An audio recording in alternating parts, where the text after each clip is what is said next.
Ова е Flash International, следуваат најактуелните информации од светот. Руската војска изведува воени вежби во јужната област во близина на Украина. Министерството за одбрана соопшти дека на вежбите кои имаат за цел координирање на акциите меѓу артилеријата, оклопните и падобранските единици учествуваат над 8.500 војници. Нема информации за тоа колку време би траеле овие маневри, за кои Москва тврди дека не биле поврзани со претходните воени вежби, ниту пак со ситуацијата во Украина. Вечерва на полноќ во Србија стапува на сила предизборниот молк во пресвет на предвремените парламентарни и локалните избори во Белград и неколку други српски градови.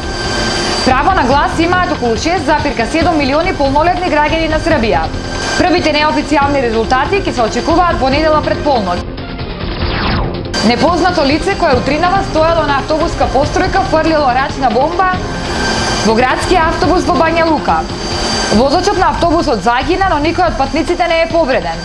По нападот сторителот побегнал и по него полицијата се уште трага.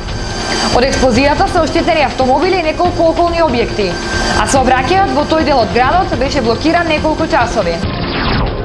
Две лица загинаа во протестите во Турција што избувнаа по погребот на 15-годишното момче кое почина откако со месеци се бореше за својот живот. Тој настрада во минатогодишните демонстрации и за жал повредите биле претешки и лекарите не успеале да го спасат. Инаку смртта на ова момче ги предизвика најмасовните улични протести годинава низ цела Турција.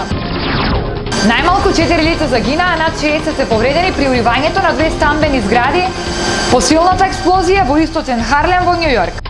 Неколку минути пред неа станари од зградата пријавиле до надлежните служби истекување на газ, што се потврди дека е главна причина за инцидентот. Ова беа најактуелните информации од светот. Следуваат регионалните вести на телевизија Стар. Довидување.